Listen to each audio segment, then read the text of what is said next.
Hello ladies and gentlemen, I am Dr. Claudia Albers, Planet X research and professional physicist. And today I'd like to bring to you another one of my articles. This one is entitled Fake Lunar Eclipse of July 27, Time of Totality Too Long. Now, a lunar eclipse was observed in the sky on July 27, 2018. It was transmitted by NASA from various observatories. The footage showed many anomalies, some of which I mention in Article 293 entitled The Fake Blood Red Moon of July 27, 2018. Namely that the moon looked pink in some of the images, which would require blue light to be illuminating it, which is impossible. And the bright edge seen in some of the images is also impossible and indicates that this was not the real moon, but a projection. In addition, the images obtained by the observatories were no better and often worse than those obtained by people photographing or videoing the moon from the surface with their cell phones. How can observatories not get better images with their telescopes? The most likely reason is that it is a hologram in the sky at cloud altitude, and no amount of focusing or zooming in will give any better resolution than the projected image itself possesses. And here we see one of these images. This one comes from the Saudi Arabian Observatory, I believe. And we can see that the moon looks pink. The resolution is terrible. We cannot see any features very clearly. Sometimes pictures taken with a cell phone look clearer than this one. But definitely the moon looks pink. Now, but another thing, and this is just not possible because blue light is not supposed to be reaching the moon at the time of an eclipse, as I explained in Article 293. Now, but another thing which was impossible about the eclipse was the length of time of totality, which was projected to be 103 minutes long. I will show the calculation below for the totality length of time that an eclipse can take, and it is no longer than 95.8 minutes. This is not as short as I first thought, but it is still less than 103 minutes, and therefore the length of this eclipse was still impossible. Now, for this calculation, we will need the following parameters: the sun radius, the earth radius, so that's Rx. So the sun's radius 695,508 kilometers. And the moon's radius 1737 kilometers. The distance between the sun and the earth 150 million kilometers. The distance between the moon and the earth at apogee, that's the largest distance the moon can be at from the center of the earth, that's 405,500 kilometers.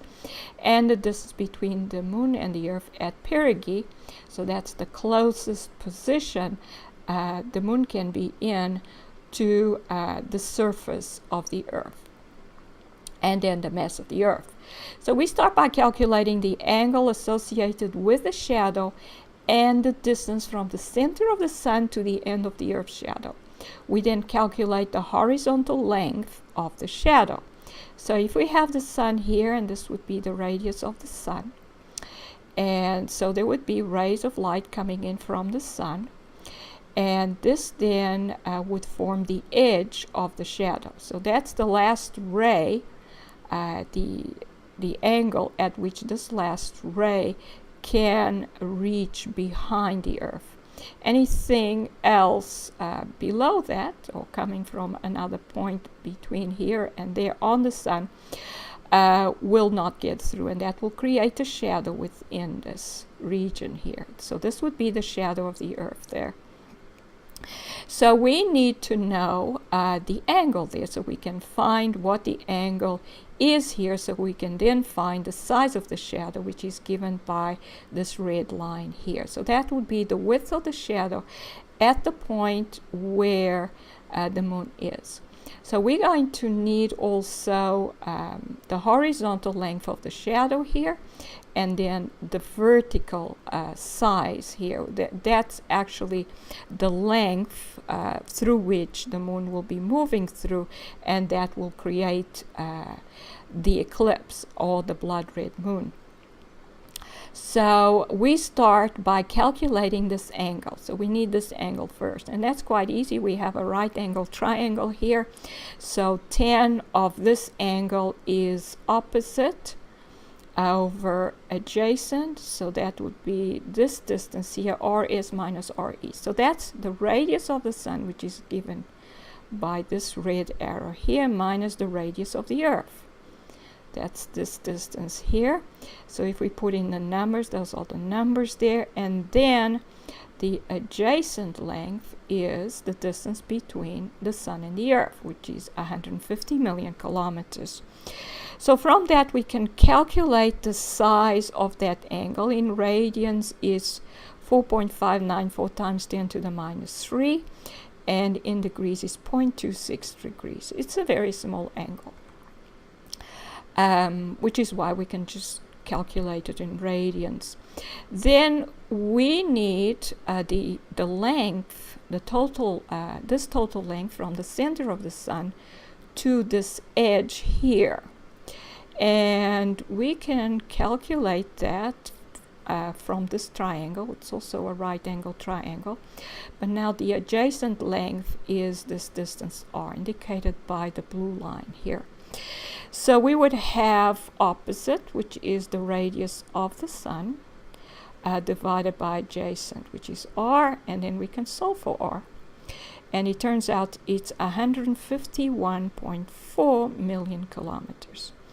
Now, once we have this length, we can calculate the size of the shadow, the horizontal size of the shadow, which would be this black line here. So that's r minus this distance from there to there, which is of course the distance between the sun and the Earth. So this is r minus RSE. RSE is the distance between the sun and the Earth.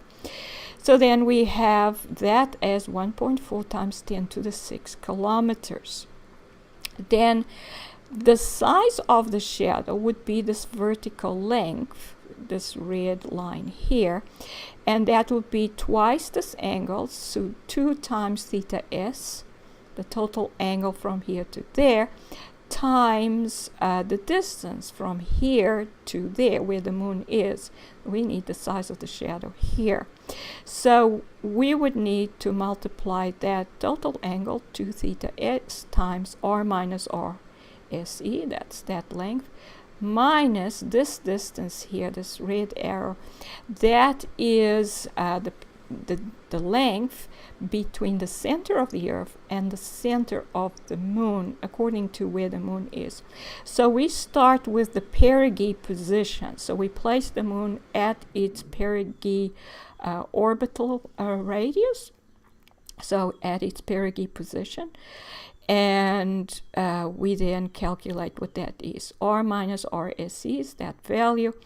And the moon's perigee radius is given here. Where is it? There it is. 382,900 kilometers. So this is what we put there, and then we calculate the total vertical size of the shadow is 9,337 kilometers.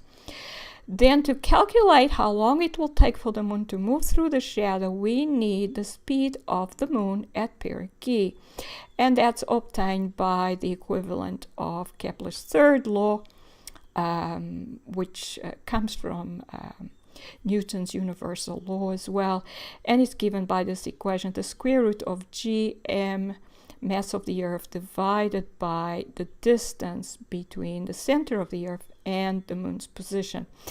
And then that's given by this equation: g is 6.67 times 10 to the minus 11. Here's the mass of the moon.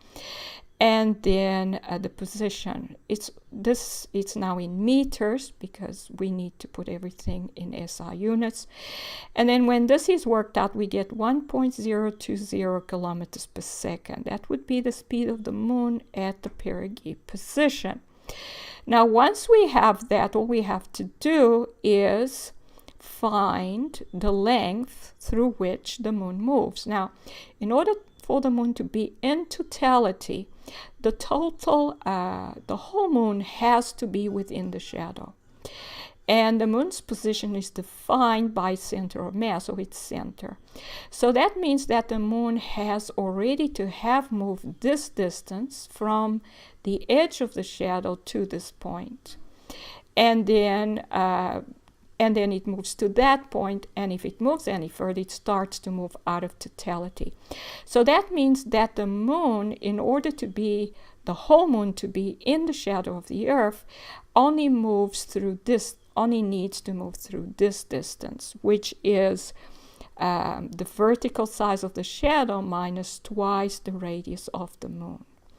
So if we take that distance then, which is 9337 minus 2 times the radius of the moon, which is 1737 kilometers, and we divide by the velocity of the moon, everything's in kilometers here, we're going to get a result in seconds. And then to change units to minutes, we just convert minutes to seconds, we get 95.8 minutes. So that's how long the moon should take to move through the shadow of the Earth so that it is completely within the Earth's shadow, 95.8 minutes. Now, when the calculation is repeated for the apogee position, which is the position where the moon is furthest, it's at its furthest position from the Earth, and we just go through the same steps, except that what we change is this. We change from perigee position to apogee position, and it's 5.55, I think.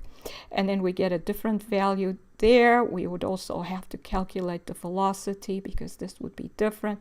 We get a different velocity. But then we would plug that into here and obtain this result again. And when we do that, we obtain 93.7 minutes, which is less than this result.